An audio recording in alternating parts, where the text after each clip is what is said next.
Model 3 mid-range is no more, Elon and counsel have answered the SEC, software updates are rolling out, and a whole lot more. This is Tesla Tidbits episode number 505 for March 18th, 2019.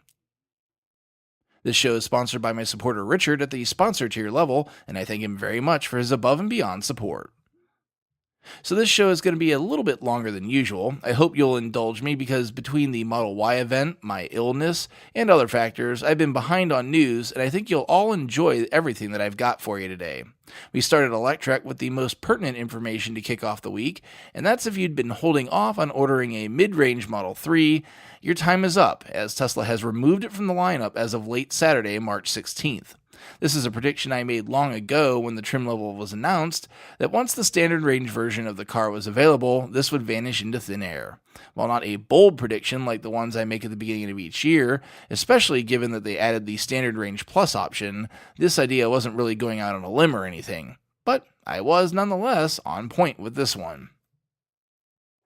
We hop over to Teslarati to dip in on the ongoing quarrel between Elon and the SEC. As previously reported, Elon had until March 11th to respond to U.S. District Judge Allison Nathan as to why Elon's agreement with the SEC was not violated by the tweet he sent out early in the month regarding Tesla reaching 500,000 cars produced this year. While I immediately noted that Musk's tweet was in line with previous company guidance, his legal team not only gave a nod to exactly this, but expanded greatly. From their response, quote, "The order as the SEC interprets it would raise serious First Amendment issues and implicate other constitutional rights. The SEC seeks to rewrite the order to eliminate Musk's discretion, effectively requiring Musk to seek pre-approval of any tweet that relates to Tesla, regardless of its significance, prior dissemination, or nature. Such a broad prior restraint would violate First Amendment. Moreover, the SEC seeks to procure through a contempt proceeding enforcement power that is far broader and less clearly defined than the power Congress has granted it via statute. The court should construe the order narrowly to avoid applying it in a way that would raise significant constitutional concerns." End quote. For my international listeners, the First Amendment of the Constitution in the U.S. is the law that states that the government may not restrict, among other rights, the freedom of speech. Elon's legal team is holding that the SEC is overstepping not only its own power, but the power of any government entity in the way that it is interpreting the settlement that was reached, and that this is why the court cannot hold Elon in contempt, since such an interpretation of the settlement would be unlawful. I'm not a lawyer, but this seems to be a solid legal move, but unfortunately much legal precedent here in the U.S. has been set that is if there is any doubt that as it relates to an SEC claim, the SEC tends to win. While this seems to be a slam-dunk victory on a First Amendment basis, one can never know with our court system. I will keep you all appraised of the situation as it continues to unfold. From Teslarati and Elon's Twitter account, it would appear that we have some exciting software updates inbound. First, from Teslarati, the power boost and range increase for Model 3 looks to be hitting the world. About 2 weeks ago, Elon tweeted that, quote, "Firmware update coming later this month will increase power by about 5%, top speed by 10 kilometers per hour or 7 miles per hour," end quote. But that wasn't all for the good news.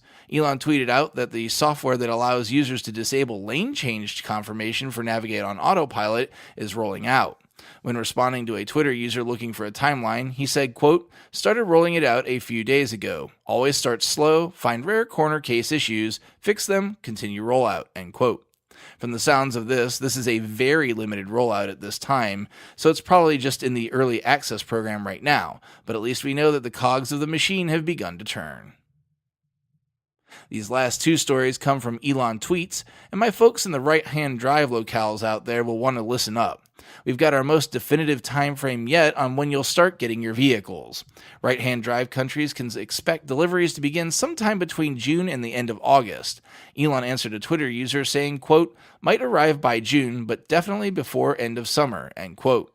Vincent on Twitter of China News fame asked whether all the right-hand drive Model 3s will deliver around the same time, to which Elon answered saying, quote, "Not exactly same time, as countries have different regulations and we try to build in batches to simplify production," end quote.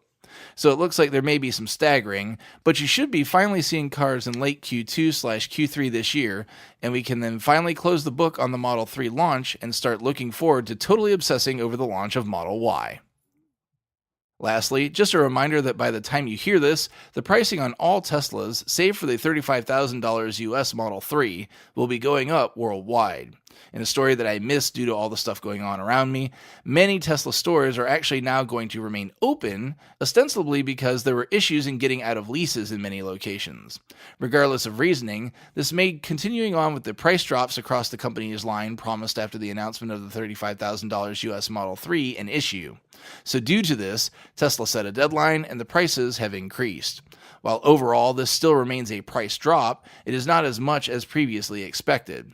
My prediction here is that stores will continue to close as leases expire, and we will eventually see a return to the prior prices as Tesla slowly phases out the stores that were originally intended to close. That's it for today's show. As usual, a word about Foam Daddy takes us home. Foam Daddy is a nationwide company in the U.S. that sells and rents foam and snow machines. They're also proud to announce the arrival of the Real Snow Machine. This allows anyone to produce real snow in any temperature. Check them out at foamdaddy.com. My many thanks as well to our super patrons supporting the show at the $10 plus level at patreon.com/Tesla Tidbits. They are Drew Schuyler, John Waller, Ryan Scarborough, Lee Sweet, William Henry Crew III, Dorian Steve Guberman, Bruno Kundichi, Joey Boots, Ralph and Cheryl Waterhouse, Adam Raymer Brown, Megawatt Photovoltaic Development, Todd Sullivan, Robert Healy, Mitch Long, Zortec LED Canada, Morven Ogg, Blake Thompson, Raymond and Deborah Malkowitz, T Sportline, Michael Pastroni, Travis and Cheyenne Rush, Cookie UK, Chris Hovis, Craig Murphy, Vicky Kirk, Ricky Johnston, ABN Concepcion. If you have feedback for me, the best way to be heard is to tweet at Tesla Tidbits and use the hashtag AskTeslaTidbits if you'd like your question to be considered for the show. I'll see everyone back here again on Wednesday. Until then, keep it charged and hit the road.